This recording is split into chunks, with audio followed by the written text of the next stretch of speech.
Guztioi, eskerrik asko etortzeagatik eta, bueno, pues soy Aneses Magracia, soy doctoranda de la Universidad de Granada. Bueno, acabo de recibir la confirmación de que defiendo el día 13 de enero, así que estoy muy contenta porque esto va a terminar. Y nada, espera, voy a quitar esto de aquí, que si no veo. Vale.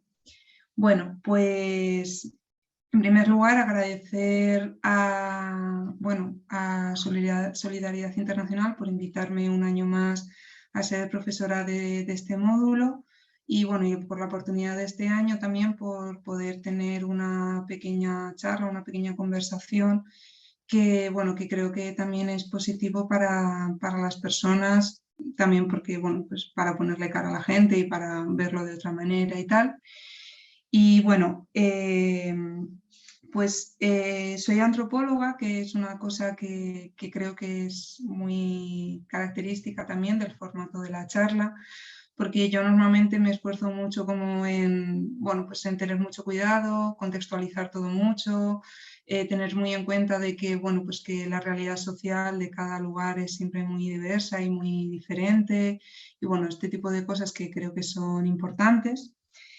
Y bueno, me parece, bueno, yo he hecho investigación en el norte de Mozambique, en una región del norte de Mozambique que es matrilineal, que es que la descendencia es por línea materna, dentro de la cultura macúa que se extiende tanto en Mozambique como en el sur de Tanzania como en Malawi. Y bueno, pues simplemente para que sepáis un poco de dónde vengo y lo que he estado trabajando. Yo trabajo principalmente con todo lo que tiene que ver con cuestiones económicas y de las mujeres y cómo las mujeres, digamos, rearticulan dentro de un contexto neoliberal, digamos, sus estrategias económicas para enfrentarse y para adaptarse a la realidad social en la que viven. Y bueno, esto es un poco mi línea de trabajo en la actualidad y vengo a hacer una pequeña presentación que es un poco más en términos generales, tanto de parte del continente como de las cuestiones económicas. El título que le he dado a esta charla es Cambio económico y mujeres en el África subsahariana, una aproximación, precisamente, bueno, pues para destacar, digamos, ese aspecto de que se trata pues, de una pequeña introducción. También porque cuando se habló de hacer esta charla me dijeron que podría ser que viniese gente que no fuese del curso, entonces pues he tratado de hacer una cosa que fuese un poco más accesible para personas que no tienen por qué haber leído igual el material del curso y que les puede ser un poco más ajeno de alguna manera, ¿no? Entonces, no sé si igual para las personas que están haciendo el curso igual es un poco repetitivo, intentaré que no, pero bueno, un poco esa cuestión.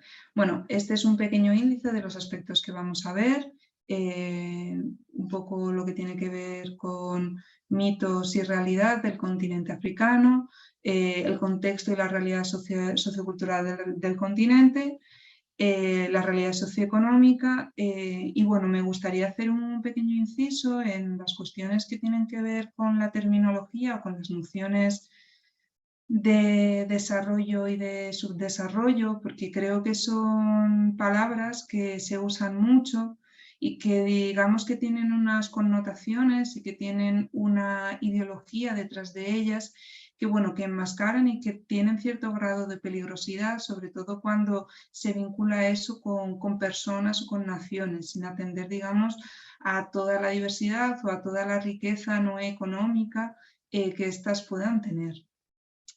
Bueno, y luego, aunque es una cuestión transversal a toda la charla, voy a hacer un pequeño inciso más grande en la realidad social económica de las mujeres y sobre todo en las capacidades de cambio y en la agencia que ellas mismas promocionan desde diferentes aspectos de sus vidas, para tratarlas y para pensar, digamos, en una economía feminista desde una manera activa. ¿vale? Y bueno, luego he puesto un pequeño estudio de caso para aproximar un poco este debate a una realidad, digamos, material, que creo que es siempre mucho más fácil de ver, de entender y de comprender desde esa perspectiva. Bueno, y creo que es importante que hablemos de economía feminista y plantearnos por qué hablar de economía feminista.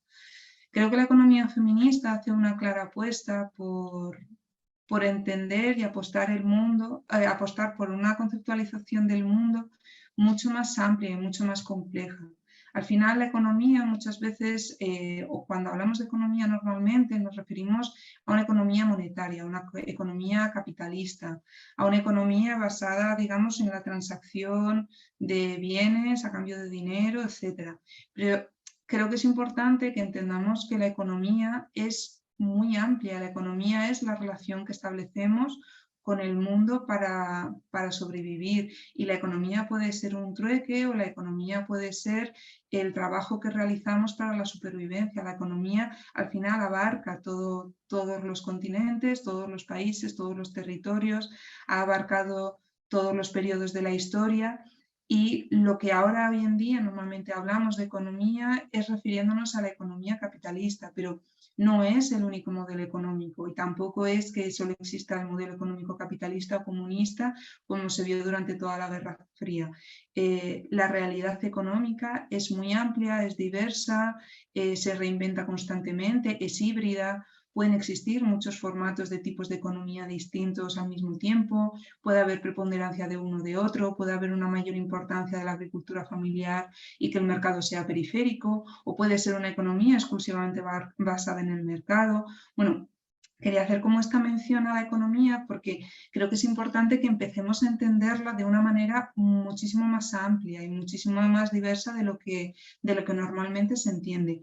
Y en este sentido, hablar de economía feminista es muy interesante y creo que tiene aportes muy importantes para esta reflexión, porque la economía feminista, tanto con referentes del Estado español como Amaya Pérez Orozco, como otros referentes que podemos encontrar en distintas latitudes, porque por ejemplo en América Latina se trabaja mucho todas estas cuestiones, que amplían el debate sobre la economía de cuidados. ¿Esto qué quiere decir? Que debemos empezar a entender los cuidados y el trabajo de cuidados no como un trabajo reproductivo simplemente, sino como un trabajo productivo. ¿Esto qué implica? Darle un valor, entender que el tipo de riqueza que se genera con el trabajo de cuidados o que también es un trabajo productivo, es un tipo de riqueza que puede no ser material, pero que es la riqueza que sustenta la vida y que por tanto permite que todo lo demás pueda existir. No podemos pensar en una economía capitalista si no hay una economía de cuidados. ¿Qué ocurre? Que hoy en día la economía de cuidados está sumergida, está tercerizada, está precarizada,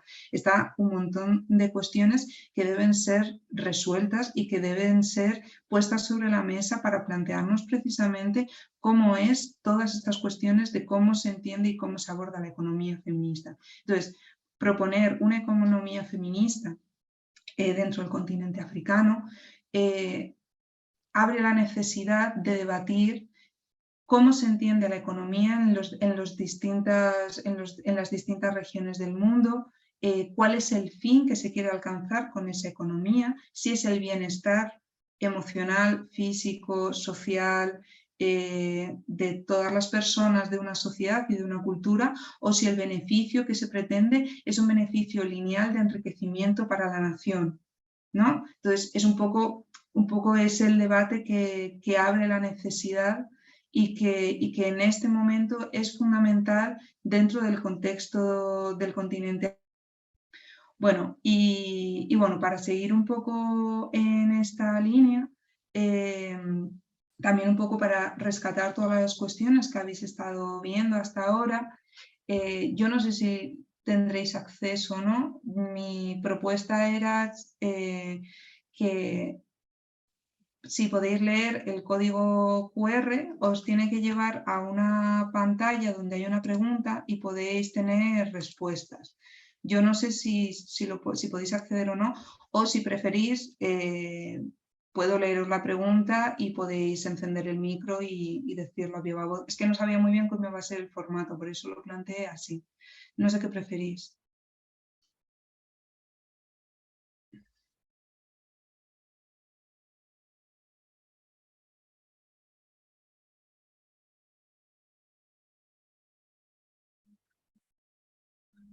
Yo de momento puedo leer el QR, no sé los demás. Vale, no sé si hay alguien más escuchando o si alguien más va a participar, porque si no... Yo sí que estoy leyendo el QR, sí. Ah, vale, pues si pues invito a la gente que esté bueno, a contestar y así, bueno, para intentar hacerlo un poco más participativo. Bueno, vamos a ver.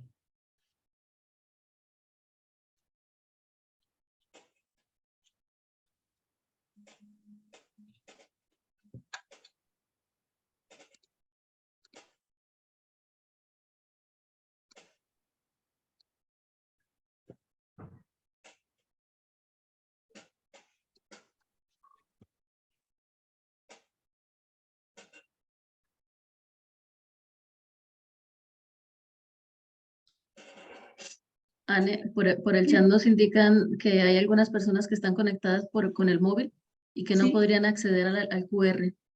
Ah, vale. Pues espera, creo que le... Espera un momento. A ver. Espera. Uy, no sé qué he hecho. Yo he enviado ahí una cosita. Es que no sé cómo abrir yo el chat, la verdad. Tengo un poco de... Como esto se me ha puesto raro.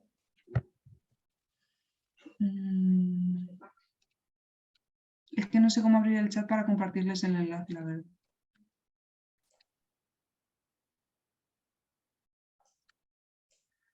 Bueno.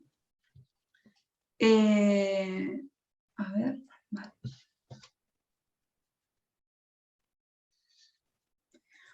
Bueno, pues voy leyendo un poco las preguntas. La pregunta que se planteaba la voy a leer para las personas que no han podido acceder con el QR, o sea, porque están con el teléfono.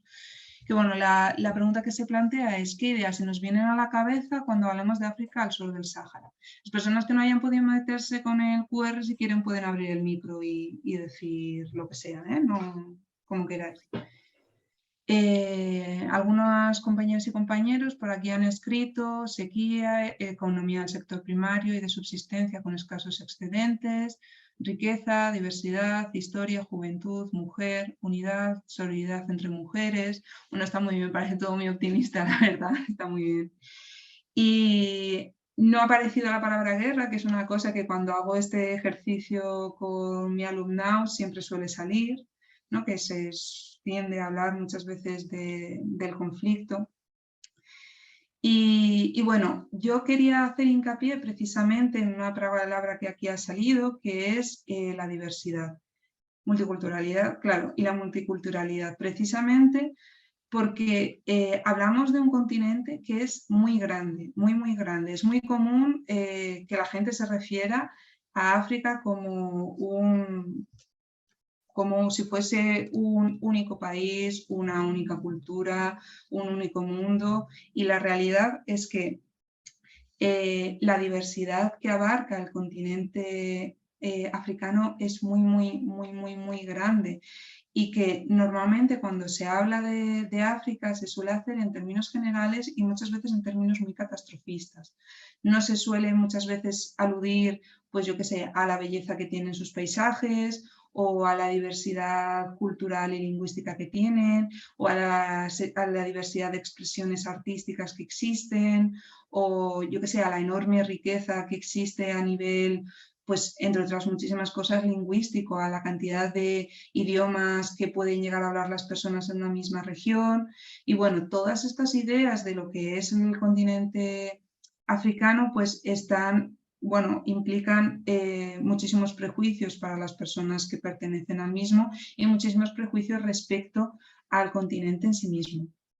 Entonces, bueno, voy a hacer una breve contextualización del continente, que bueno, esto estaba pensado principalmente pues, para pues, si había personas así como extensas, o sea, exentas ¿cómo se llama? Al curso.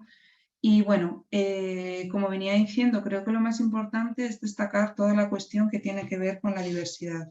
La diversidad de paisaje, la diversidad sociocultural, la diversidad incluso de parentesco, o sea, de formación de familias, ¿no?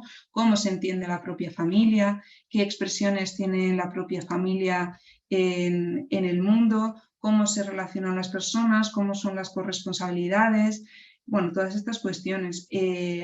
A mí, cuando hay una cosa que se me ha repetido mucho después de que yo hice ese trabajo de campo, y es que, bueno, pues las formas de parentesco son muy variables, son muy distintas, la responsabilidad de unas personas para con otras es muy diversa y creo que ofrece parámetros tanto del matrimonio como de las relaciones interpersonales que son muy interesantes. Lo mismo ocurre con las expresiones económicas. La realidad económica es muy diversa y se expresa de maneras muy diferentes en cada territorio. Y creo que es interesante apostar por el detalle, ¿no? Apostar por entender en cada contexto y en cada momento y en cada territorio cómo se entienden estas cuestiones económicas. Sin embargo, no podemos olvidar que todo el continente se ha visto y se ve atravesado por lo que implicó la colonización. Entonces, si bien es cierto que la colonización es un periodo de la historia bastante corto, considerando la historia del continente en sí mismo, que es una historia pues muy larga, el impacto que ha tenido la colonización y que se vive a través de la colonialidad en la actualidad sigue estando a la orden del día. Esto se ve claramente en las fronteras, en la división de fronteras que se hizo y, por ejemplo, cuando yo iniciaba esta charla os ponía como ejemplo que en el territorio donde yo hice investigación, la cultura macúa comparte, o sea, se extiende tanto en el sur de Tanzania como en Malawi. Evidentemente esas fronteras son fronteras artificiales que fueron construidas en determinado momento histórico por unos intereses comerciales que nada tienen que ver con las personas que habitan el territorio. Y evidentemente cualquier persona que mire un mapa del continente africano verá que esas fronteras son fronteras que se han creado de manera ficticia respondiendo a unos intereses tanto militares como económicos, pues la colonización básicamente se basó en una cuestión económica.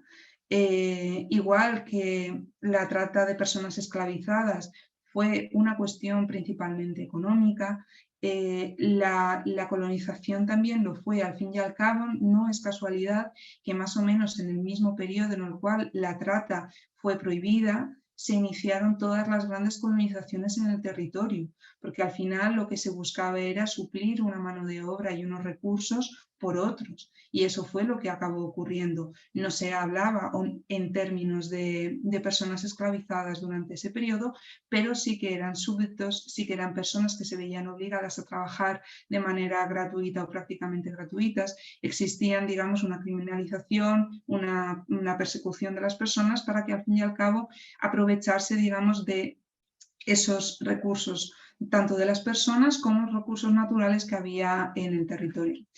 Eso implicó una perspectiva sobre cómo se organizaba socialmente las personas, totalmente colonial, porque no atendieron en ningún caso a cómo eran las estructuras de familia y de sociedad de los territorios colonizados. Evidentemente, esto es un ejercicio de poder claramente, pero eso ha implicado también transformaciones en las formas familiares y sociales que son muy importantes. Esto ocurrió tanto en Malawi, que al ser matrilineales pusieron al marido como jefe de familia de la agricultura familiar para la colonia, y sin embargo ese formato no funcionó porque dentro de su cultura era el hermano de la mujer quien era responsable de esa economía.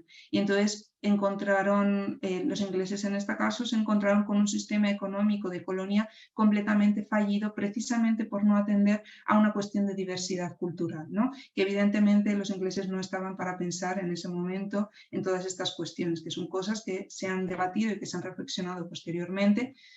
Pero bueno, creo que son ejemplos interesantes de cómo las personas o de cómo, digamos, esa enorme diversidad afecta, digamos, a toda la realidad económica que supuso también la colonización. Entonces, la colonización, a pesar de haber terminado y estar en una situación postcolonial, no se puede negar que existe una colonialidad.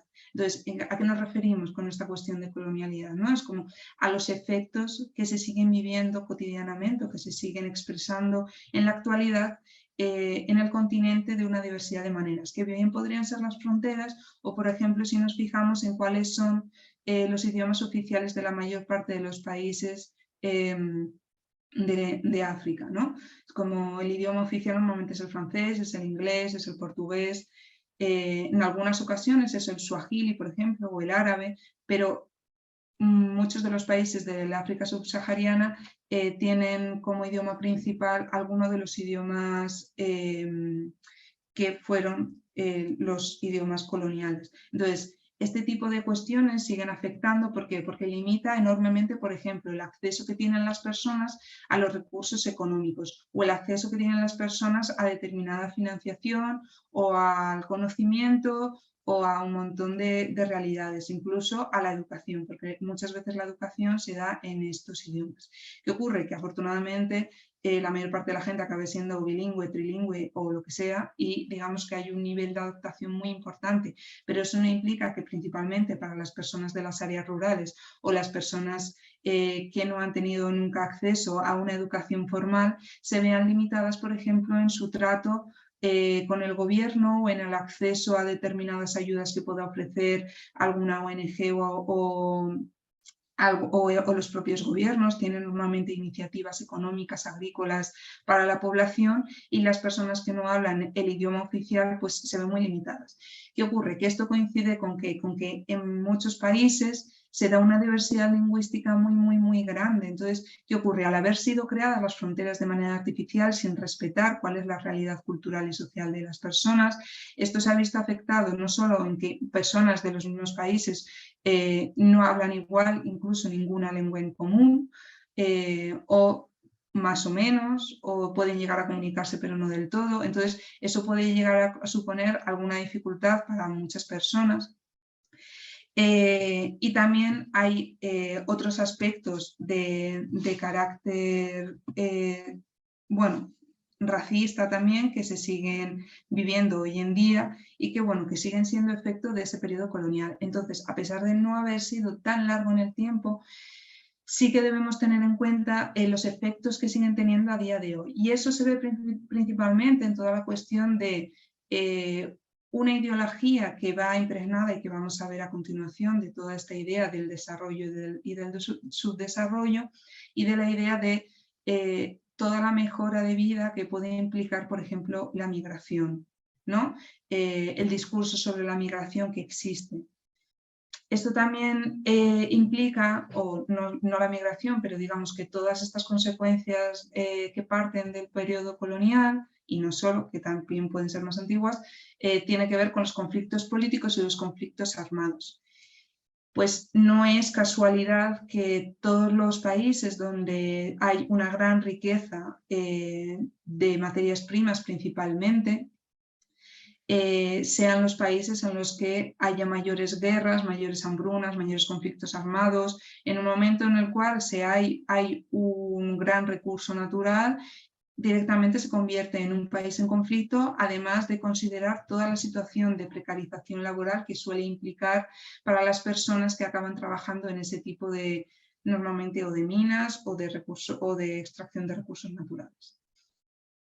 Entonces, a mí me gustaría destacar que para entender o abordar todas estas cuestiones es importante y me parece bonito también rescatar que no sea todo tan pesimista, que todos estos cambios y todas estas adaptaciones que no solo vienen del periodo colonial, que es muy anterior, porque al final no es realista pensar que las culturas y las sociedades no están interconectadas. Es verdad que vivimos un aceleramiento, digamos, de todas esas cuestiones, precisamente porque vivimos en la era de la comunicación, en el que todo es muy rápido, en el que todo pasa de manera inmediata prácticamente, te puedes comunicar muy rápido, etc. Pero bueno, creo que también es importante destacar que ese tipo de adaptaciones es un tipo de adaptaciones enraizadas. ¿Qué quiere decir enraizadas? Quiere decir que no podemos entender que las personas son pasivas a los cambios que les ocurren y que los cambios pasan sobre ellas. Esos cambios pasan a través de ellas y ellas se apropian de esos cambios. Evidentemente hay personas que son víctimas de situaciones, pero no todo el continente africano no podemos victimizar a todo el continente africano de las situaciones. Tenemos que entender que estas personas son agentes activos de sus vidas, de la economía, de los cambios, de la realidad social, y que estos cambios muchas veces se rechazan, pero muchas veces se adaptan, muchas veces se apropian, muchas veces les gustan y se los quedan, y que, bueno, que al final esa interculturalidad, esa interconexión entre culturas está muy presente y sigue muy presente, y que evidentemente debemos entender que esa diversidad es muy, muy importante y que está en continuo cambio. Entonces, cuando hablo de adaptación enraizada, me refiero precisamente a que se asumen o se apropian de esos cambios a partir de una interacción y desde una lógica propia, desde una cosmovisión propia, en la cual las personas atienden a esos cambios de manera particular y concreta respecto a su pasado, a su presente y a su futuro. Y quería poneros este ejemplo, que es un clásico de la antropología, que me parece que es muy interesante porque precisamente alude a toda esta cuestión económica, que es los modelos económicos y de incorporación monetaria. Hay una obra clásica en antropología que se llama Los Nuer, que es de un autor que se llama Evans Pritchard, y este autor hizo una investigación en Sudán, que es donde habita principalmente este grupo cultural, y habla principalmente de la vida económica Nuer. Y la vida económica Nuer se basa en el ganado. Entonces, cuenta un montón de cosas, pero básicamente habla sobre el intercambio del ganado y el matrimonio. ¿Por qué? Porque al final el matrimonio es entendido en la mayor parte de los casos como una transacción económica, porque es un acuerdo entre familias. El matrimonio no necesariamente, o puede ser o no en la actualidad por amor, pero sobre todo es un intercambio entre familias, un acuerdo entre familias. Entonces, este intercambio de ganado por mujeres que él habla, años más tarde, esta autora que se llama Hutchinson hace una revisita, digamos, todo este estudio, y ella distingue entre el ganado de dinero y el ganado de mujeres. ¿Qué ocurre? Que en ese periodo de tiempo que había ocurrido entre el primer autor y esta autora, ha habido un incremento y una presencia monetaria que ha pasado a formar parte de la vida cotidiana de todas estas personas. Pero ¿qué ocurre? No han aceptado pasivamente el dinero y la monetarización de la vida de manera completamente, digamos, llana, sin ningún tipo de interacción y asumiendo directamente cuál es esa interacción. Lo que han hecho ha sido distinguir al ganado que puede ser intercambiado por dinero del ganado que no puede ser intercambiado por dinero. ¿Qué implica? Que entonces se le está dando un valor muy concreto al dinero, a la monetarización de la vida. ¿Qué quiere decir? Que el dinero no reproduce la vida.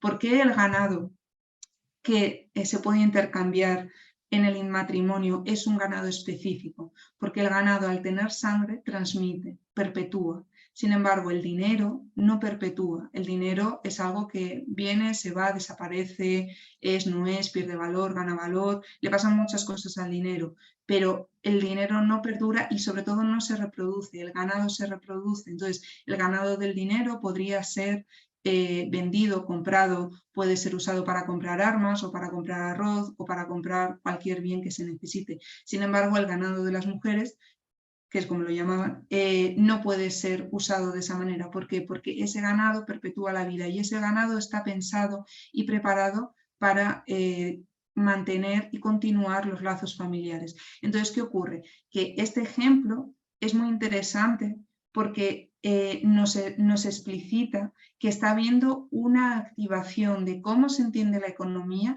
y está habiendo una reinterpretación de cómo funciona la economía capitalista en casos muy concretos y particulares.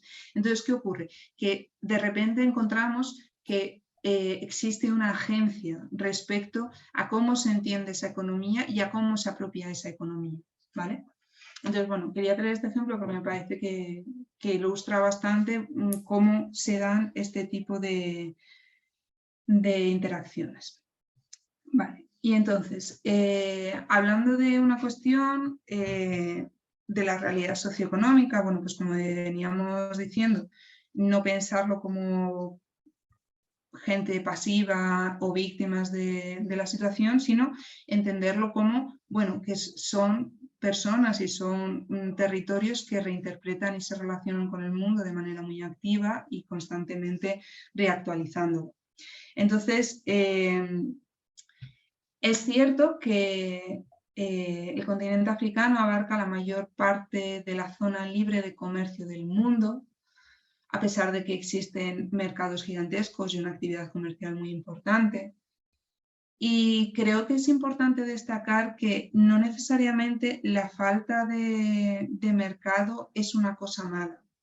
Siempre se asocia a la falta de mercado, a mayores niveles de empobrecimiento, pero también es verdad que muchas veces una menor presencia del mercado puede llegar a implicar una mayor seguridad alimentaria, sobre todo en los casos en los cuales se vive de la agricultura familiar. Entonces, esto es importante tenerlo en cuenta.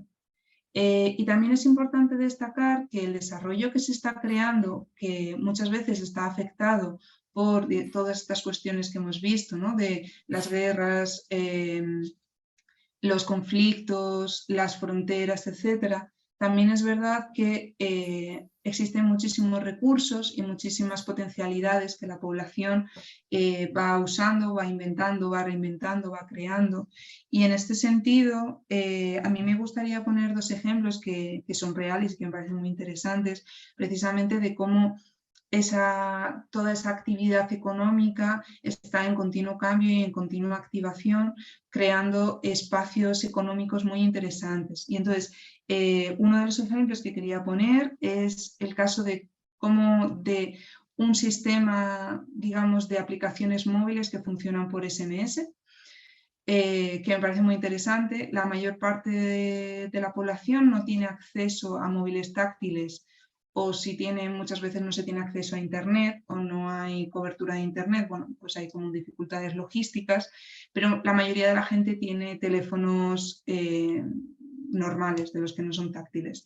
Entonces, se han creado una diversidad de, digamos, funcionan como si fuesen aplicaciones, pero que la interacción es vía SMS. Entonces, pues si tú estás buscando, por ejemplo, en determinada ciudad, pues un carpintero. Entonces, pues tú puedes mandar un SMS y se te manda la información de vuelta sobre cuántos carpinteros hay dentro de la zona en la que tú vives, ¿no? Bueno, existen este tipo de iniciativas que son interesantes.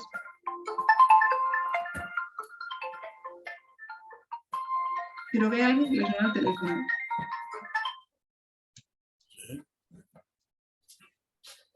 Y bueno, y hay otra iniciativa económica que me parece muy interesante y muy potente, que tiene que ver con las transferencias bancarias sin cuenta bancaria. Entonces, esto es una aplicación que existe, que se usa en todo el mundo, que permite hacer transferencias, o sea, permite transferir dinero prácticamente, creo que tiene una comisión muy baja o ninguna, es muy, muy poquito, y permite mandar dinero a cualquier país africano, o por lo menos del sur del Sáhara, a personas que no tienen ni aplicación móvil ni cuenta bancaria. ¿Por qué ocurre esto? Porque, bueno, como comentábamos, las migraciones tienen una influencia muy importante, entonces las personas que migran normalmente envían dinero y ese dinero repercute positivamente en la familia, que les permite, bueno, pues acceder a determinadas cosas que igual antes no tenían acceso, abrir un pequeño negocio o permitir que alguien de la familia vaya a la universidad y eso hace que consiga un mejor empleo y repercuta positivamente en el resto de la familia, bueno, este tipo de cosas. Pero ¿qué me parece interesante precisamente de esta aplicación? Que se salta a todos los intermediarios, que se salta a los bancos y que no les paga la comisión necesaria y que lo hacen de manera, digamos, mucho más autónoma. Y esta aplicación tiene muchísimo éxito, evidentemente, porque permite a muchas personas que ni siquiera tienen acceso a cuenta bancaria por las dificultades logísticas, burocráticas que suele implicar acceder a una cuenta bancaria, además de los costes económicos que conlleva una cuenta bancaria, recibir dinero de una multiplicidad de maneras. Entonces, este tipo de iniciativas, que creo que no son especialmente conocidas, en mi opinión, creo que demuestran un tipo de iniciativa y un tipo de respuesta a un sistema capitalista global muy interesante, porque proponen, digamos, una manera propia de entender y de relacionarse con la economía capitalista muy particular, que realmente desafía las propias lógicas de ese sistema, saltándose a muchos de los intermediarios a los que normalmente estamos sujetos. Entonces, bueno, sin más, eso quería señalar que existen países muy diversos dentro de lo que es a nivel económico, dentro de lo que es el continente. Por un lado podríamos tener Sudáfrica, que es una de las economías más grandes a nivel mundial, con una capacidad económica muy, muy grande, con una industria muy grande, con un flujo monetario muy grande, o en Mozambique, por ejemplo, que hacen frontera y sin embargo se considera uno de los países más pobres del continente.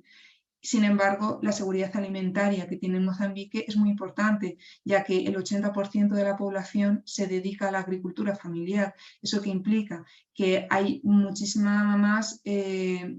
bueno, hay muchísima menos dependencia del mercado para la supervivencia, lo cual pues en muchas ocasiones es positivo, porque es verdad que al vivir de la agricultura de subsistencia o la agricultura familiar tiene claras desventajas, que están mucho más sujetas a las inclemencias del tiempo, a las lluvias no lluvias, a lo que pueda ocurrir, a un mal año, a enfermedades dentro de la familia que impidan un buen trabajo agrícola. Pero tampoco es verdad que el resto tengamos una seguridad alimentaria asegurada mediante el mercado. Al final, cuando la seguridad alimentaria depende del mercado, implica que se depende del dinero, y el acceso al dinero suele ser una complicación mucho mayor que lo que la tierra pueda dar. Entonces, es interesante pensar también en estas cuestiones que tienen que ver con el dinero, con el desarrollo, con la economía, desde esa perspectiva en la cual la agricultura no necesariamente tiene por qué ser sinónimo de subdesarrollo, ¿no? O sobre todo la agricultura familiar, cuando no es agricultura extensiva, porque al fin y al cabo, hoy en día estamos, en nuestro caso, sujetas a la economía de mercado y a los precios variables de la comida dentro del mercado, que lo que implica que una inflación muy grande da una inseguridad alimentaria muy importante, como ha ocurrido, por ejemplo, en Brasil. Entonces, bueno, quería destacar estas cuestiones que me parecían importantes. Y bueno, también me gustaría destacar, además de todo lo que hemos mencionado de la realidad socioeconómica que está afectada evidentemente pues, tanto por las migraciones como por los programas de desarrollo, etcétera, otro tipo de afectaciones. Bueno, en relación a las cuestiones que tienen que ver con los programas de desarrollo, me gustaría hacer un pequeño inciso que bueno, que me parece que son casos que se dan y que son interesantes de conocer y de entender y saber cómo funcionan, etcétera. Porque al fin y al cabo los programas de desarrollo, tanto los que se aplican a nivel local como los que son grandes programas de desarrollo llevados a cabo por el Banco Mundial y por el FMI, que implican unos compromisos por parte de los países con una financiación, etcétera, tienen unas repercusiones en las personas localmente que son muy variables y que son muy distintas. Y en este sentido lo quiero destacar un poco en la misma línea de lo que comentaba con el caso de los NUER que ponía como ejemplo un par de diapositivas más arriba. Entonces, esto tiene que ver, por ejemplo, con la economía moral. Cuando hablo de economía moral, me refiero a... es un término que se usa en ciencias sociales y que nos referimos, digamos, al control que se ejerce comunitariamente por el excesivo enriquecimiento de unas personas de la comunidad en concreto, de unas personas de una comunidad en concreto o de un territorio en concreto. ¿Esto qué quiere decir? Que existe un criterio de no maximización, ¿no? Es como de que si una persona se enriquece muy rápidamente mientras que el resto de la población sigue manteniendo el mismo perfil económico de vida, se sospecha que esa persona pueda ser bruja. Entonces se la acusa de brujería. Entonces, ¿qué ocurre? ¿Por qué pongo este ejemplo de la brujería? Porque creo que es muy interesante entender cómo la brujería, en este caso, o la envidia, funcionan como un lenguaje en sí mismo. ¿Qué quiere decir que funciona como un lenguaje en sí mismo? Que permiten expresar crisis económicas o cambios económicos que muchas personas ven como perjudiciales. ¿Por qué puede ocurrir esto? Esto puede ocurrir por muchísimas razones, pero una de las razones es la envidia, como decíamos. Entonces, que de repente en una comunidad donde hay una equidad económica muy importante, de repente hay un grupo de personas, por el motivo que sea, porque han logrado un programa del gobierno para implementar algún tipo de negocio y de repente se enriquecen muchísimo, porque afortunadamente alguien les ha caído en gracia a alguien y de repente han conseguido recursos y tienen un favor. Bueno, pues todas estas cuestiones no ocurren, digamos, no tienen consecuencias sociales comunitarias, ¿no? Entonces, cuando se llevan a cabo este tipo de implementación de políticas de desarrollo, muchas veces no se analiza cuáles son las consecuencias sociales que tiene a nivel comunitario.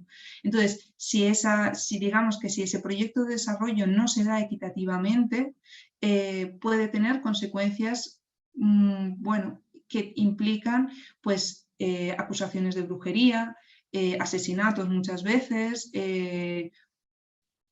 desterrar a alguien, bueno, en fin, tiene consecuencias en la vida práctica de muchas personas que tienen que tienen sus cuestiones. Hay un texto de un autor que se llama Abuelo Bamutevi que él explica precisamente y analiza muy bien, digamos, todas estas consecuencias y cómo la brujería es una estrategia para dar respuesta precisamente a los cambios capitalistas y, digamos, a cómo se rechazan esa lógica de cambios capitalistas en una comunidad concreta. Entonces, bueno, quería traer esta cuestión porque me parecía interesante y ahora volviendo un poco a cuestiones más generales, pues por supuesto destacar que todas las cuestiones que afectan a nivel mundial, como puede ser el COVID o puede ser la guerra de Ucrania, que es verdad que al pertenecer a Europa, pues creo que nos afecta más que a otros territorios, está teniendo unas implicaciones muy importantes también en el territorio del continente africano. Esto se vio primero con el COVID, que supuso una presión muy importante, sobre todo para las mujeres, porque son las principales responsables de los cuidados. Entonces, es innegable que existe una división sexual del trabajo. Entonces, ellas se encargan principalmente de los cuidados y la presión que ha supuesto la COVID a nivel mundial ha afectado al trabajo de cuidados, como hemos podido ver a lo largo del mundo. Pero, ¿qué ocurre? Que además, añadido a esto, si tenemos en cuenta que la mayor parte de la población vive de la economía informal, encontramos que si se niega a las personas el acceso a la calle donde se practica la mayor parte de la economía informal, existe un problema muy serio de supervivencia y de bienestar de las personas que de repente ven su medio de vida completamente mermado. Entonces, esto fue un golpe muy importante en todo el territorio del continente africano al sur del Sáhara, en el cual las medidas de la COVID afectaron principalmente a toda la economía informal, a todas las mujeres que trabajan en la economía informal en los mercados, a todas las mujeres que se desplazan cotidianamente o frecuentemente a los mercados para vender sus excedentes de la agricultura familiar, porque a pesar de que muchas personas vivan de la agricultura familiar, esas personas siguen necesitando acceder a ropa, acceder a jabón, acceder a mantas, acceder a electricidad, a comprar crédito para el teléfono móvil, en fin, un montón de cosas que son necesarias y que de repente se vieron muy limitadas, además de las muertes que supusieron y también eso implica, pues evidentemente, un mayor sufrimiento para las personas y una situación económica mucho más precaria. En el caso de la guerra de Ucrania, esto ha afectado principalmente en la crisis alimentaria, en el acceso al trigo. Bien es cierto que en muchos países del continente africano el trigo no es la base de la alimentación, pero sí que es algo que está muy presente y casi todo el trigo que se consume, o prácticamente, sí, prácticamente todo, es importado, normalmente importado tanto de Ucrania como de Rusia, y digamos que ese comercio se ha paralizado enormemente. Entonces, bueno, pues esto evidentemente tiene un fuerte impacto en lo que supone el precio de todos los productos derivados del trigo, el acceso a este alimento, etcétera, ¿no? Bueno, antes mencionaba que creo que es muy importante que, bueno, toda esta cuestión cuando hablaba, por ejemplo, del caso de Sudáfrica y Mozambique, ¿no? Que económicamente son muy dispares a pesar de ser países vecinos, y a mí me gustaría invitar a coger los datos proporcionados por el PIB, el Producto Interior Bruto de las Naciones, un poco con cariño. Normalmente cuando miramos los datos macroeconómicos y miramos los datos del PIB, normalmente hay un ranking de países más ricos y más pobres respecto a ese dato y a otros datos macroeconómicos, ¿no? Pero este tipo de datos macroeconómicos normalmente no contemplan las formas de vida, y por eso yo vuelvo a insistir en todo lo que tiene que ver con la agricultura familiar, porque me parece muy importante que hablemos de soberanía alimentaria. Creo que es una base económica fundamental, que debería ampliarse el debate a nivel global sobre la necesidad de retomar la soberanía alimentaria en alguna medida, al menos que no fuese una dependencia alimentaria global como es en la actualidad. Entonces, bueno, yo invito siempre a todo el mundo a mirar con mucho cariño estos datos del PIB, porque un país que está en un ranking del PIB muy bajo puede tener una seguridad alimentaria muy grande, y países muy enriquecidos, como podría ser Estados Unidos, tienen una inseguridad alimentaria muy importante y unos niveles de diferencias económicas, sociales muy importantes. Entonces, yo por eso siempre invito a pensarlo desde otros ángulos. Por ejemplo, como comentaba, en el caso de Mozambique, que el 80% de las personas se dedican a la agricultura, en concreto a la agricultura familiar, tiene un ranking dentro del PIB muy bajo, pero sin embargo no es un país en el cual se destaque por las hambrunas. Entonces, bueno, creo que es un poco importante pensarlo también desde esas perspectivas. Y bueno, y esto se une a todo lo que tiene que ver con la economía informal. Bueno, entiendo que entendemos a qué nos referimos con economía informal, ¿no? Aunque honestamente no estoy muy de acuerdo con este término, creo que debería reconocérsele como lo que es, porque en el contexto africano es la mayor fuente de ingresos de la mayor parte de la población, que genera un PIB muy alto en la mayoría de los países, hablando del PIB, al igual que la agricultura familiar genera mucho PIB, no en términos macroeconómicos, pero a nivel del Producto Interior Bruto de la nación sí que tienen un peso muy importante. Como dice, bueno, como está escrito, pues la importancia de la economía informal, según la Organización Internacional del Trabajo, se estima que representa el 43% del PIB y el 85,8% del empleo es informal. Esos son datos altísimos. Eso quiere decir que no existe prácticamente el trabajo regulado. Y lo que cabría preguntarse es por qué no existe ese trabajo regulado, ¿no? ¿Qué ventajas o qué desventajas o qué impedimentos o qué dificultades puede llegar a tener acceder a ese empleo formal, o qué dificultades tiene? O qué ventajas tiene el trabajo informal, que esto, por ejemplo, lo hemos visto a lo largo del curso, ¿no? Es como el trabajo informal da muchísima inseguridad, pero por otra parte da muchísima flexibilidad. En el caso de las mujeres, que tienen una sobrecarga de trabajo muy importante, pues evidentemente esto les permite les permite una flexibilidad laboral que un trabajo formal con un horario fijo no les podría permitir. Incluso hay mujeres que pueden llegar a preferir ese sistema en caso de que puedan elegir, aunque normalmente la realidad es que no se puede elegir. Entonces, a ver, bueno, voy a seguir, que ya son las 7 y me estoy enrollando muchísimo. Vale, voy a pasar brevemente por aquí, que tiene que ver con toda la cuestión de la construcción de las nociones de desarrollo y desarrollo, y quería hacer un pequeño parón aquí para destacar, bueno, como venía diciendo, que la agricultura, que plantear por qué la agricultura familiar es entendida como un signo de subdesarrollo, que normalmente tiene que ver porque no crea un tipo de riqueza monetaria que pueda ser, digamos, beneficiosa a nivel global. Son cosas muy pensadas como para la familia, para lo cotidiano, para lo local. Y plantear, bueno, no sé si conocéis el término de la División Internacional del Trabajo.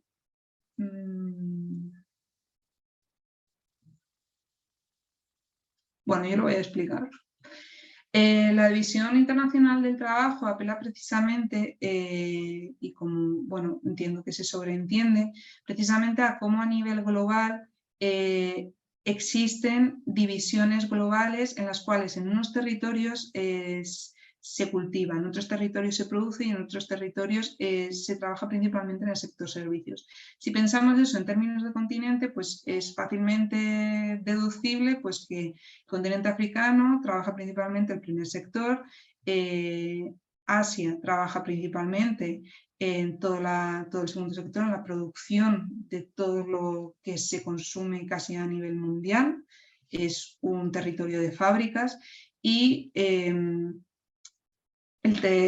toda la región occidental pues está más dedicada, digamos, al sector servicios, ¿no? Entonces, esa división internacional del trabajo, al fin y al cabo, reproduce una lógica que ya estaba iniciada durante el periodo colonial, incluso antes, en el cual el continente africano provee de personas, provee de tierra, provee de madera, provee de minerales, provee de pesca, provee de carne, provee de cosas constantemente. Y sin embargo, que sabemos que el primer sector, al igual que ocurre aquí en el Estado español, el primer sector normalmente es de los espacios más precarizados, que ganan menos dinero, que tienen bueno, más dificultades económicas. Entonces, si eso se extiende a una división global, evidentemente las consecuencias y las situaciones son muy parecidas. Entonces, por eso hablábamos y invito a pensar qué significa la cuestión de la colonialidad en un contexto postcolonial, porque va directamente relacionado a una cuestión económica.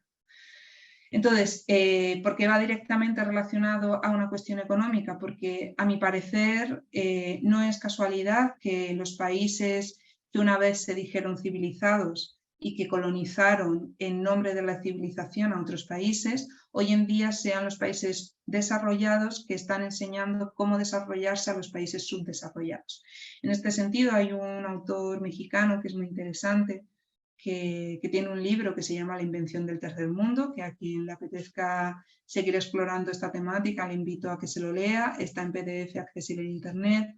Entonces, lo que este autor plantea es precisamente o parte de cuándo se crean la terminología de primer mundo, segundo mundo y tercer mundo. El segundo mundo ya no existe, que yo sepa.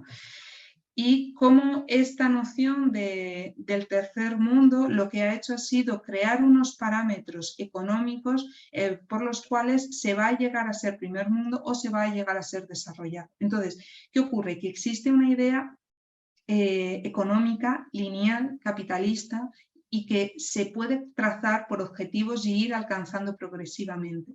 ¿Qué ocurre? Que eso obliga a que solo pueda existir un único modelo de desarrollo, y ese modelo de desarrollo no se está definiendo localmente, sino que ese modelo de desarrollo se está definiendo desde entidades que no habitan los territorios. Entonces, ¿qué ocurre? Que eso implica un conflicto muy serio y coloca a la mayor parte de la población mundial en una situación de subalternidad. En una situación de subalternidad en la cual existe digamos, una repetición de no llegar a alcanzar a ser, ¿no?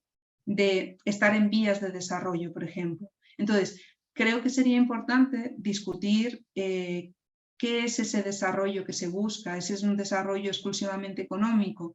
¿Es un desarrollo social? ¿Es un desarrollo humano? No creo o por mi experiencia, ni el Banco Mundial ni el FMI está preocupado por el desarrollo integral humano social en el cual se busque el bienestar de las personas. Normalmente se trazan modelos de desarrollo para los países que deben cumplir determinadas características y determinadas condiciones para los cuales se llevan a cabo planes que muchas veces no contemplan la realidad sociocultural de los países. Por eso, en mi opinión, creo que es muy importante insistir y destacar constantemente cuáles son las características socioculturales de los territorios en los cuales se trabaja, en los que se vive, en los que se pretende llevar a cabo una política de desarrollo u otra.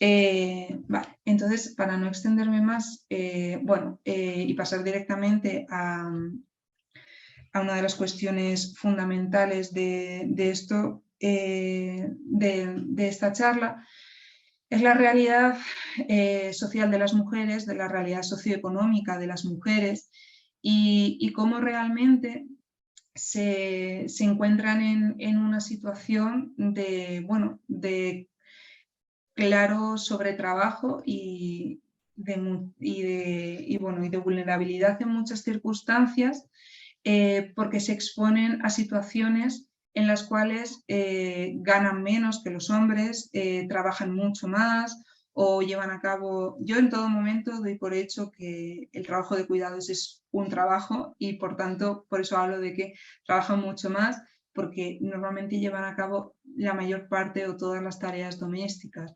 Entonces, podríamos abrir un debate sobre si es o cómo debería ser o no la división sexual del trabajo en relación a los cuidados. Podríamos hacerlo. No creo que sea un tema que a mí me corresponda personalmente, entonces no lo voy a abordar.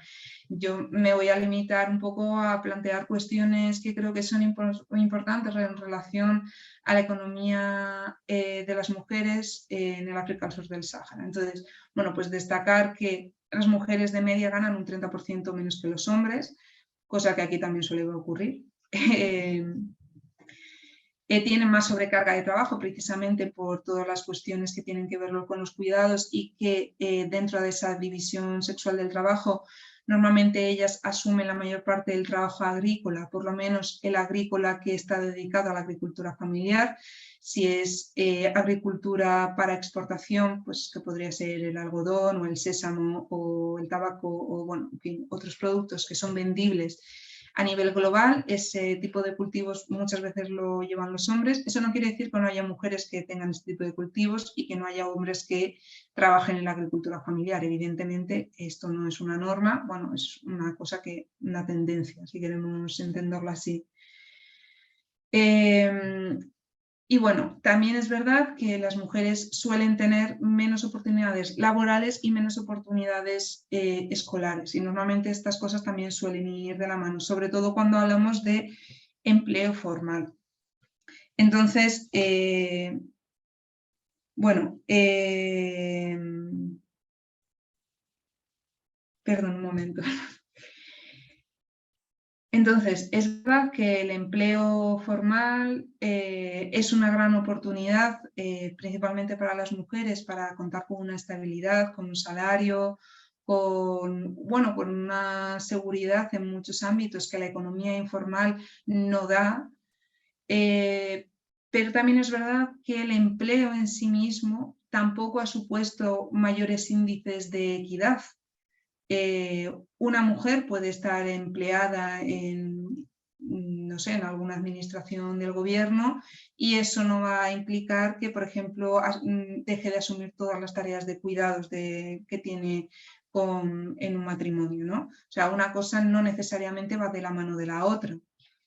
Muy a pesar de que el tipo de igualdad y de desarrollo y de igualdad y de equidad de género que se suele trabajar desde aquí va muy relacionada, digamos, a toda esta cuestión de alcanzar un empleo, ¿no? De conseguir un trabajo. En este sentido, no es el mismo contexto, pero me parece que es muy interesante aludir a la crítica que hicieron las feministas negras en Estados Unidos durante los años 50 principalmente, digamos, a todo el feminismo blanco de Estados Unidos, precisamente cuando las feministas blancas reclamaban el acceso al empleo y al trabajo como el acceso a sus derechos. Y sin embargo, la crítica que hacen las feministas negras viene a decir básicamente que ellas llevan trabajando toda la vida y nunca nadie por eso les ha dado derechos. Entonces, no necesariamente el acceso al empleo va directamente de la mano de la adquisición de más equidad de género o de mayor igualdad de género, ¿no? O sea, yo creo que es importante tenerlo siempre un poco en perspectiva, porque de hecho los empleos suelen ser empleos bastante precarizados, en los cuales se llega a tener pues, una dependencia y una precariedad muy importante. Y bueno, la desigualdad de género, esto me parece muy importante apuntar, la desigualdad de género sigue siendo una de las mayores desigualdades a nivel mundial, no solo en el continente africano, es una cosa que afecta a nivel global. Entonces, bueno, creo que es muy importante destacar esto porque muchas veces las nociones que se suelen tener relacionadas al subdesarrollo también se desarrollan, o sea, también se vinculan a toda la cuestión de mayores índices de pobreza, etcétera, pero no necesariamente las personas más precarizadas o más empobrecidas tienen por qué tener niveles de desigualdad de género mayores.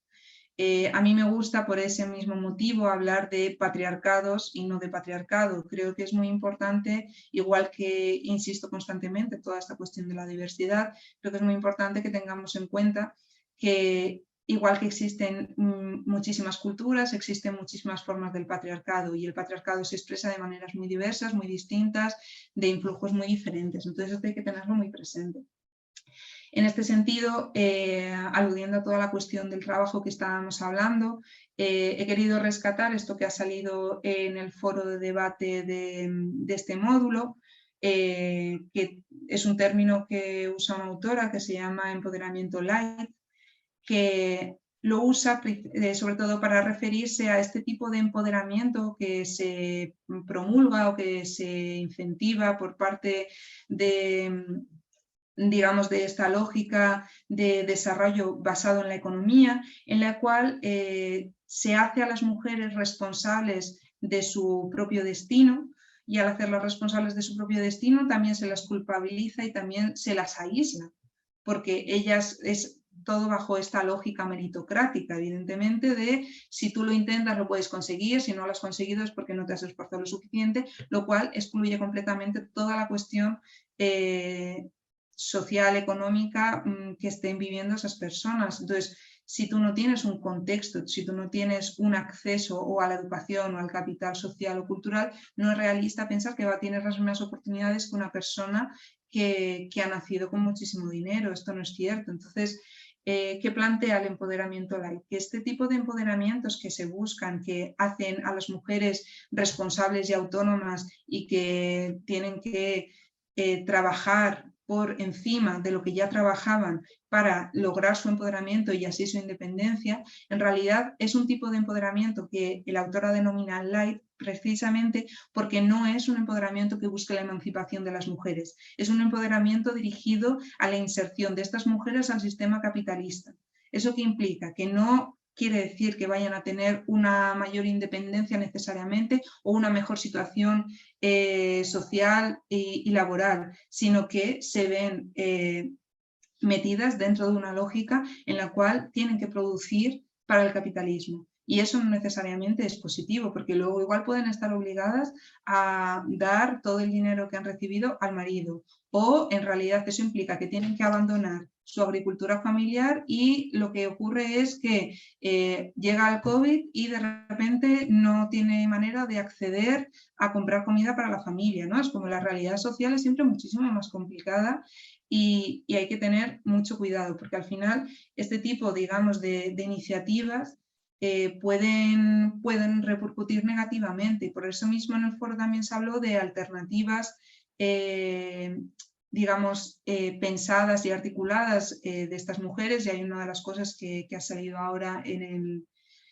la lluvia de ideas, ¿no? Que es la sororidad, ¿no? Entonces, como estas herramientas que se crean colectivamente, principalmente por parte de las mujeres, para, digamos, crear una red de seguridad que evidentemente ni el Estado ni el sistema capitalista les está dando. Entonces, bueno, hay que tener muy en cuenta que toda esta cuestión de la economía informal va directamente vinculada al autoempleo, que es lo que veníamos diciendo de esta cuestión del empoderamiento. Al final, la salida laboral que se suele encontrar más fácilmente es pues vender el excedente o comprar en una ciudad más grande y revenderlo en una ciudad más pequeña, o bueno, pequeñas iniciativas comerciales o criar pollos en casa, bueno, en fin, lo que sea, ¿no? Pero pequeñas iniciativas locales que lo que hacen es que les generan, digamos, unos ingresos para poder seguir manteniendo la vida. Entonces, bueno, simplemente rescatar unos datos pues, que ha aumentado la fuerza de trabajo de las mujeres. Como decía anteriormente, hay varias iniciativas de crear fábricas en distintos países del continente al sur del Sáhara. En Malawi, por ejemplo, se producen ¿cómo lo digo? Sandalias y así. Y luego, pues, tanto en Etiopía como en Tanzania y así, se producen capulanas, que son las telas estas de colores y no sé qué. Bueno, y que hay también mucho comercio entre los distintos países. Y este tipo de fábricas muchas veces se emplean a mujeres también porque a las mujeres se les suele pagar menos. Esto es un clásico desde la revolución industrial. Entonces, bueno, pues que hay que tener siempre todas estas cuestiones muy presentes. Sin embargo, bueno, a nivel del continente, el 74% sigue trabajando en la agricultura familiar o en el empleo informal, lo cual supone la mayor parte de las mujeres del continente. Vale. Vale. Bueno, esta es una pequeña imagen simplemente para que se vea más visualmente, ¿no? Al final las mujeres son las productoras del 80% de los alimentos y sustentan a más del 40% de las familias del continente. Bueno, estos son datos muy, muy grandes, entonces debemos de construir un poco esta idea que se suele tener, ¿no? De el hombre proveedor del dinero, la mujer que cuida, porque esto no se aplica, esto no ocurre en muchas ocasiones. También tenemos que tener en cuenta que muchos países están afectados por toda una cuestión migratoria y esta cuestión migratoria implica que faltan gran parte de los hombres jóvenes de toda una generación y eso, bueno, pues evidentemente tiene unas repercusiones muy grandes. Esto no es una novedad dentro de lo que es el continente africano. Esto ya ocurrió durante todo el periodo de la esclavitud y ocurrió también cuando los hombres se vieron forzados durante el periodo colonial. ¿Sí?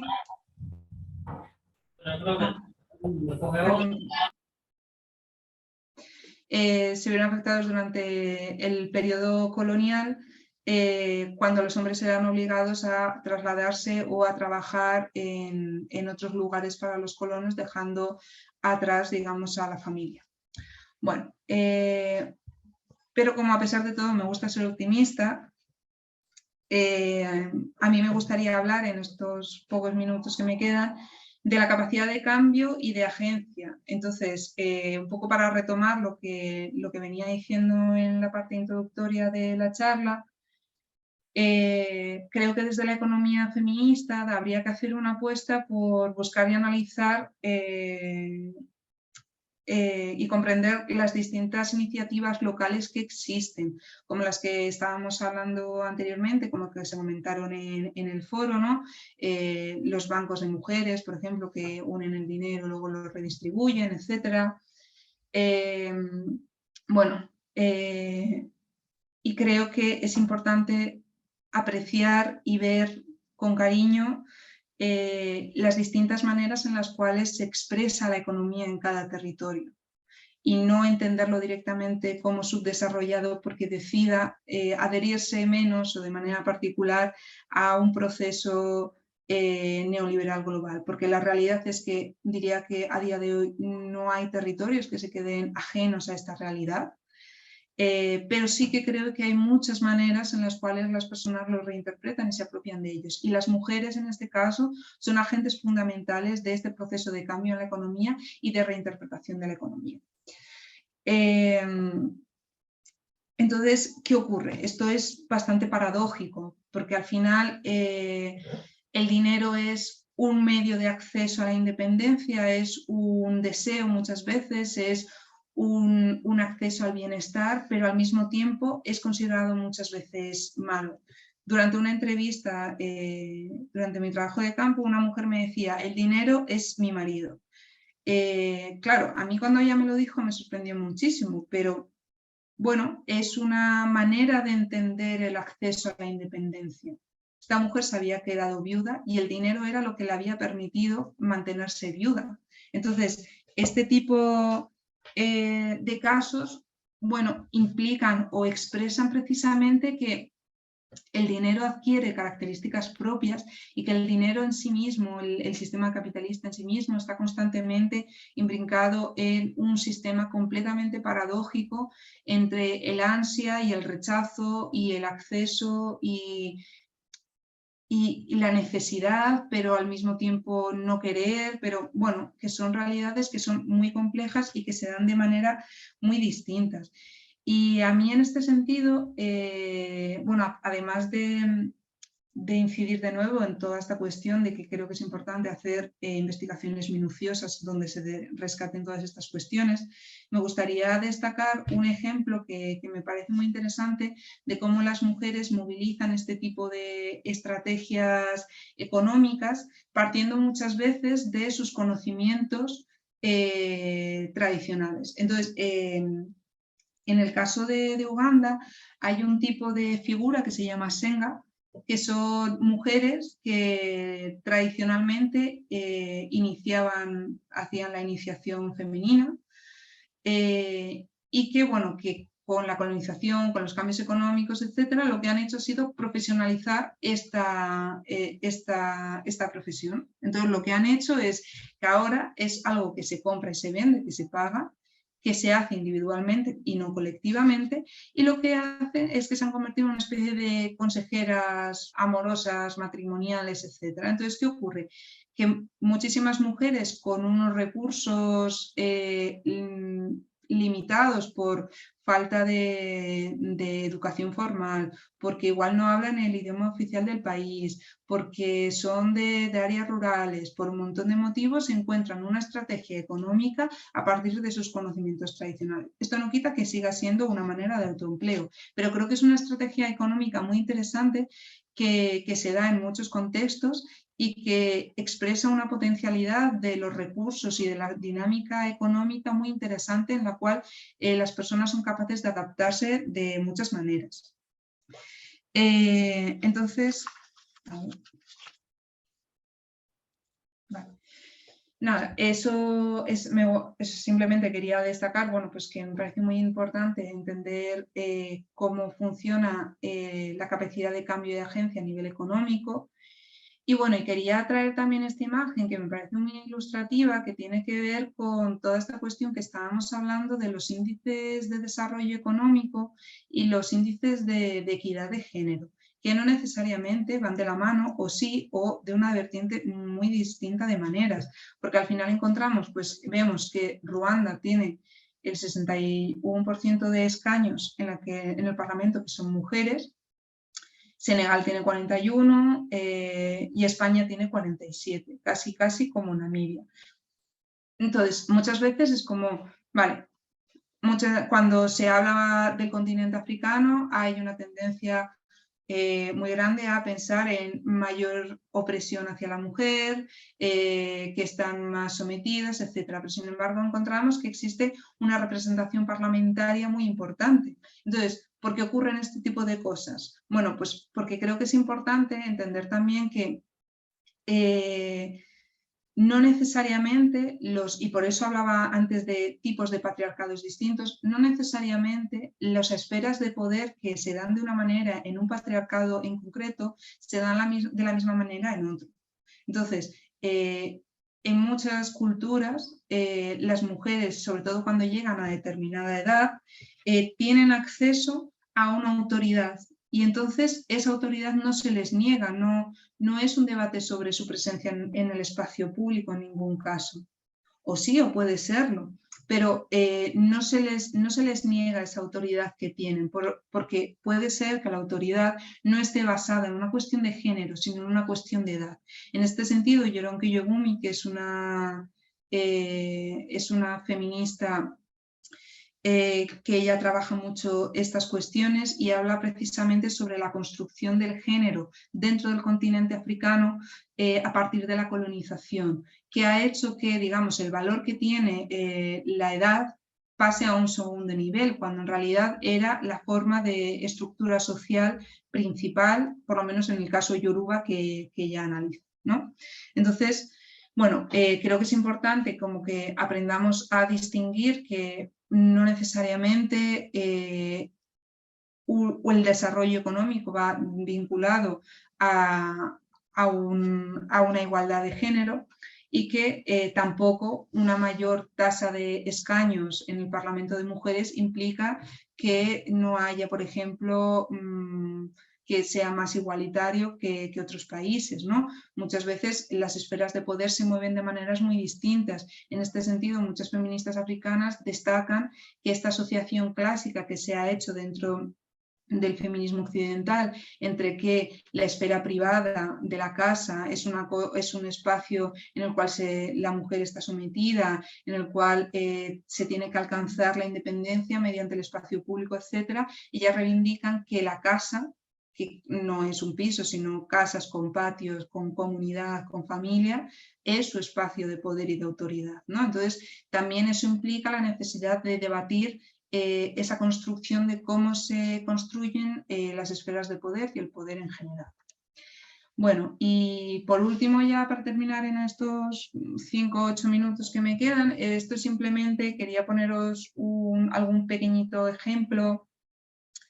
Bueno, se me olvidó mencionar una cosa de la cuestión económica de las mujeres y alternativas que ellas crean, que me parece muy interesante, que es la figura de las mujeres marido. Yo no sé si alguien lo conoce, igual a alguna persona le suena.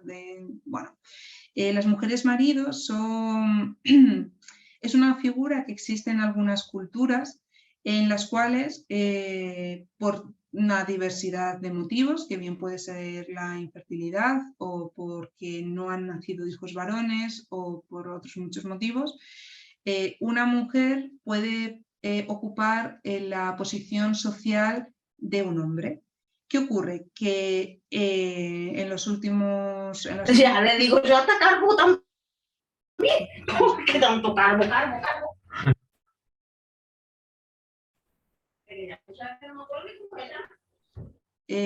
Andrés, ¿puedes quitar el micro, por favor? Gracias. Bueno, perdón, que he perdido el hilo.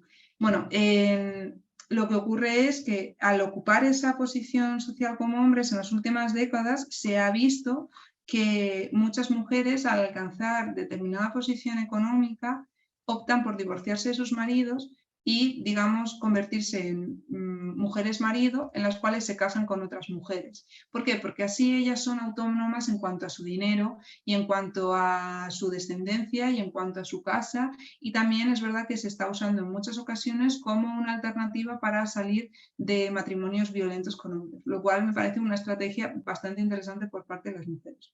Y bueno, solo quería hacer ese pequeño apunte que se me había olvidado, que me parece muy interesante. Y nada, comentar brevemente, que no me va a dar tiempo de explicar casi nada. Esto son los datos oficiales del gobierno de Mozambique, en los cuales habla del alumnado, mujeres y hombres, que está aquí abajo, que vemos que es la mitad, y no es porque haya muchas menos niños. Entonces vemos que estas cifras se van incrementando cuando llegamos a alumnado de segundo grado, que sería el equivalente al instituto.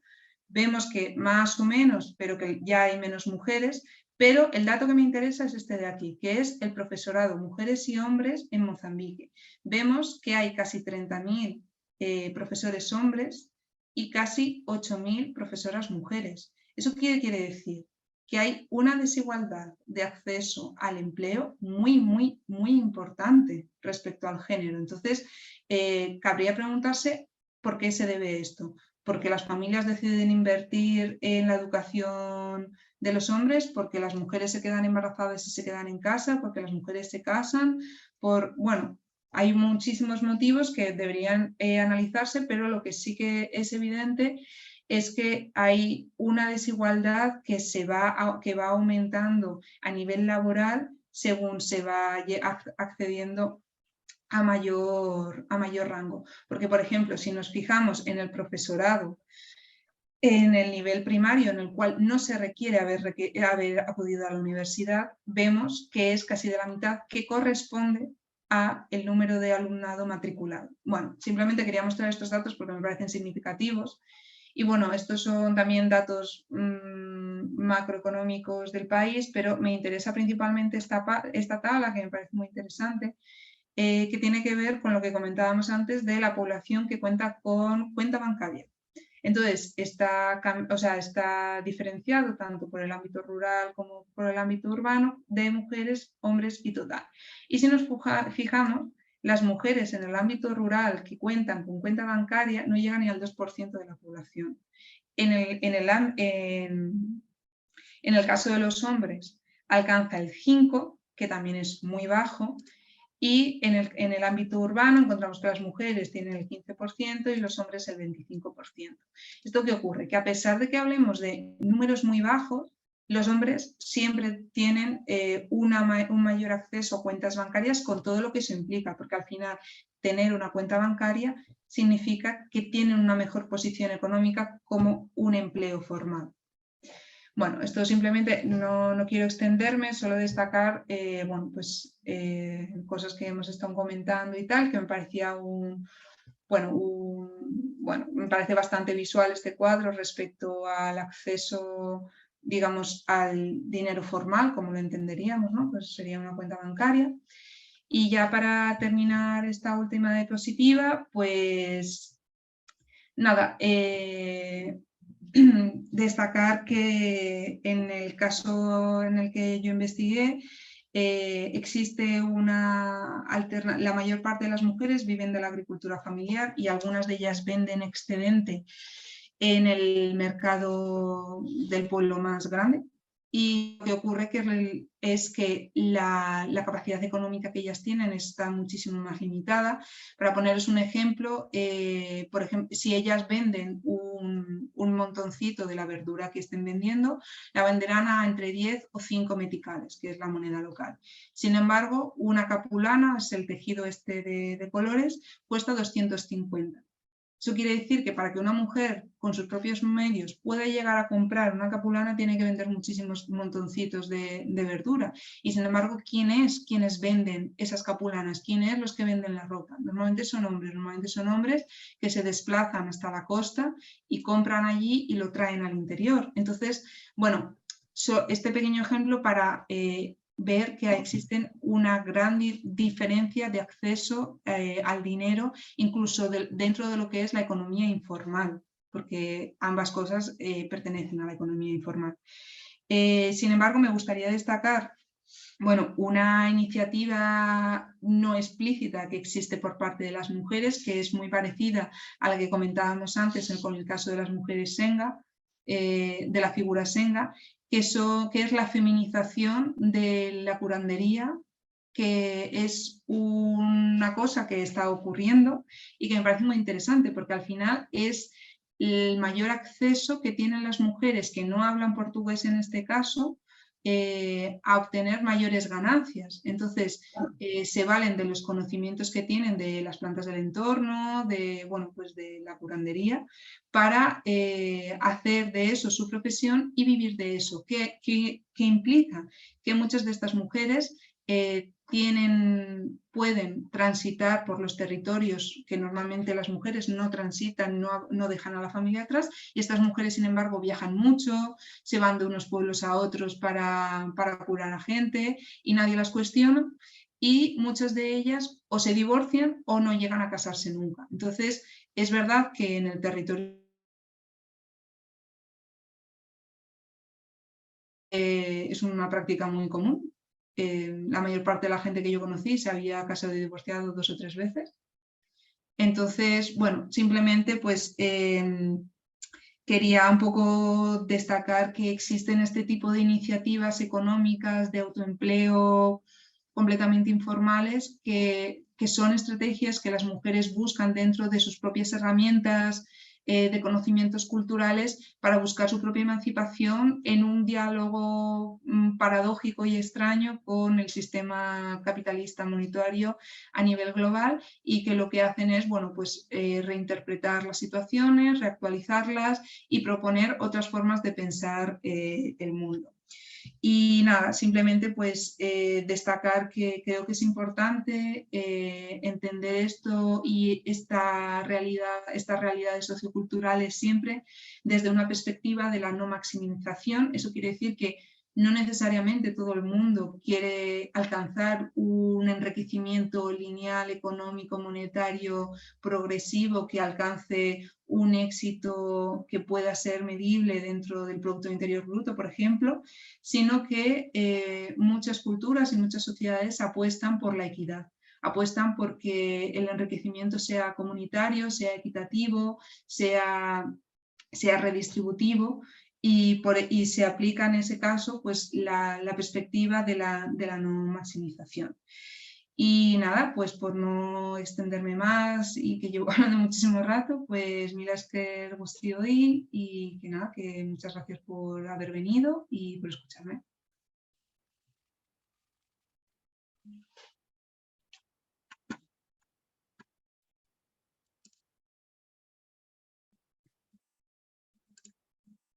Y no sé si la gente quiere participar o preguntar o decir cosas o lo que sea. A ver, yo quería preguntar una cosa.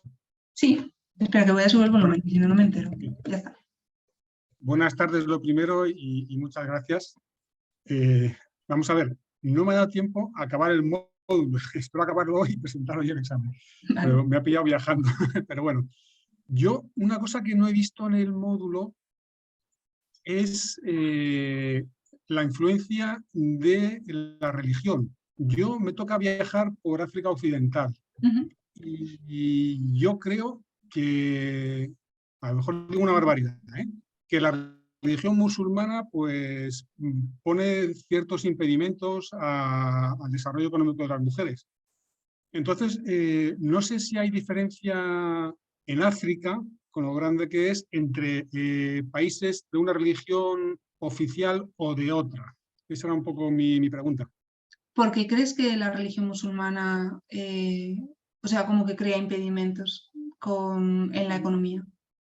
Por ejemplo, por normativa, por derecho de propiedad de la tierra, por ejemplo. Vale. Como caso muy concreto, ¿no?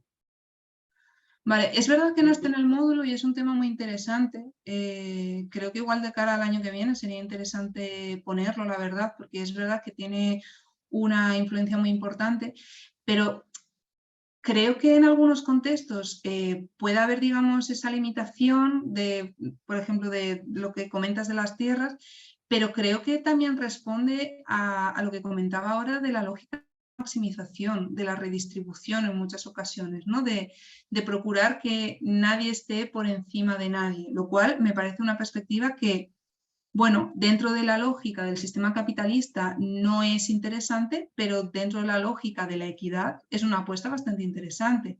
Además, me sorprende porque en mi experiencia que yo haya conocido, los países que son mayoritariamente musulmanes tienen un nivel de riqueza mayor, principalmente también porque por lo menos en la mayor parte de la costa africana las transacciones comerciales desde siempre, desde antes de la colonización, durante siglo X, siglo XI, están fuertemente influenciadas por todo el norte de África y por los musulmanes. De hecho, la mayor extensión de la religión en el continente se ha dado gracias al comercio. Entonces, no sé, me sorprende.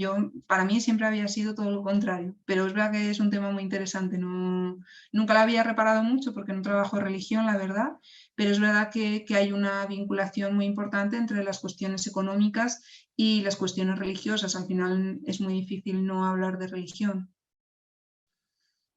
Perfecto, muchas gracias. A mí me falta el punto comparativo totalmente. Yo trabajo mucho en Níger y bueno, pues es uno de los países pues, más pobres de África, ¿no? Entonces, quizás eso me influye, ¿no? Que me despista un poco. A lo mejor si lo comparas, como tú dices, con Senegal o con otros países con costa, pues es otra cosa. Claro, ¿no? no sé, Bueno, pero por ejemplo, todo Mozambique tiene una costa gigantesca y también tiene unos índices de pobreza a nivel global muy, muy grandes. Y hay un porcentaje de la población muy grande que es musulmana, pero hay otra muchísima población que es católica o es cristiana. Pero sin embargo, Mozambique en este caso, la tierra es propiedad del Estado y no se puede teóricamente ni comprar ni vender. Se hacen concesiones a empresas. Entonces, también los gobiernos entran en una dinámica del uso de la tierra un poco perversa normalmente, que no se puede comprar y vender, pero yo le doy una concesión de 50 años a una mineradora extractivista inglesa y no pasa nada. Y echamos a un montón de gente de su casa para ello. Entonces, bueno, creo que también tiene que ver con unas políticas de Estado y con la influencia que tiene la religión, en este caso, en las políticas de Estado. muy bien, pues muchas gracias. Y no he puesto el vídeo porque estoy con muy poca cobertura. Me ha costado engancharme, pero Nada, fenomenal por el módulo. Muchas gracias. nada, no sé si alguien más quiere comentar algo o preguntar o no sé. Hola, me llamo Katy. Hola. Soy de Guinea-Bissau, soy Ujú. africana, y tengo mucha inquietud en profundizar en esos temas, Ujú. meramente por ser africana, pero bueno, crecí en esta parte del mundo, pero tengo bastante inquietud. Me gustaría saber de qué módulo estáis hablando, porque he hecho unos módulos, no sé si es lo mismo o no. El módulo 4. ¿Cómo se llama el curso que habéis hecho? Espera, El módulo 4 se llama Hacia un nuevo paradigma de economía feminista para las mujeres del África subsahariana. Está en la solidaridad internacional, ¿verdad? ¿Esta, perdona, eh? En solidaridad internacional, puede ser. Sí. La ONG en Bilbao. Sí. Vale. Es que me gustaría saber cómo profundizar mucho más en esos temas. De hecho, estoy buscando un posgrado o algo que pueda enfocar más en el continente africano. Porque Claro. a pesar de haber trabajado... ¿Perdón? Sí, mándame un correo y te mando alguna información que pueda tener. Sí, por favor, a pesar de estudiar mucho más la economía social, haber trabajado en mi país, en ONGs, pero sigo con mucha inquietud, hay muchas piezas que no encajan en mi cabeza, entonces me gustaría seguir estudiando, buscando y nada, poder desde aquí seguir ayudando al continente, por supuesto. Claro. Muchas gracias, me ha encantado muchísimo. Me alegro. Gracias a ti. Le envío, ¿a qué correo le puedo enviar? Mira, te lo escribo por el chat. Sí, por favor. Hola. Hola, Hola. soy María-Teresa. Sí. Sí, mi pregunta es la siguiente. Tú has hablado del país del mundo que tienes mayoría de representación femenina en el Parlamento. Sí. Me gustaría saber si su investigación es antigua o reciente y es que hasta el día de hoy no hay cambiado. Pues estos datos los he obtenido, bueno, estos 2 últimos días que he estado preparando la presentación y son bastante actuales, son creo que de los últimos 2 o 3 años. Entonces, no sé si ha habido elecciones en Ruanda desde entonces. Yo me imagino que si ha cambiado el panorama político seguirá bastante parecido. Pero, a ver, es que no me acuerdo ahora lo tengo apuntado, de dónde he sacado los datos estos días. Porque pienso que hasta hoy Ujú, las mujeres en Camerún ujú. está avanzada con ¿cómo se dice? Como plaza dentro del Parlamento. Ujú. ¿Entiendes? Y Sí. pienso que es más mejor que antes. Y como no he visto el nombre de mi país, es porque pregunto, no sé No, si es reciente o antigua. bueno, esto es solo un ejemplo, lo de la imagen, ¿eh? La Ah, imagen no la he vale, hecho yo. vale. Es solo un ejemplo que además está muy dirigido, digamos, bueno, al público del Estado español, porque precisamente pone la comparativa como con España, ¿no? Un poco como para Sí, criticar esta idea que se tiene siempre de que no, España es mucho más avanzado, no sé qué, no sé cuántos, y sin embargo encontramos que en cuanto a representación política, sí. pues está muy parecida a otros muchos países que se les suele acusar de estar menos desarrollados y no tiene por qué ver. Precisamente como para destacar esta cuestión de que se alude siempre a una cuestión económica. Pero no he mirado tu país, lo siento. Vale, Pero me alegro. gracias.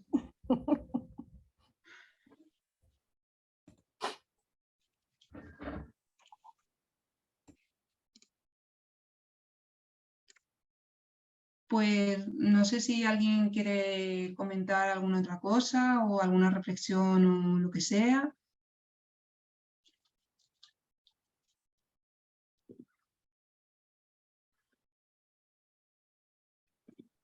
Pues si no, no sé si está por aquí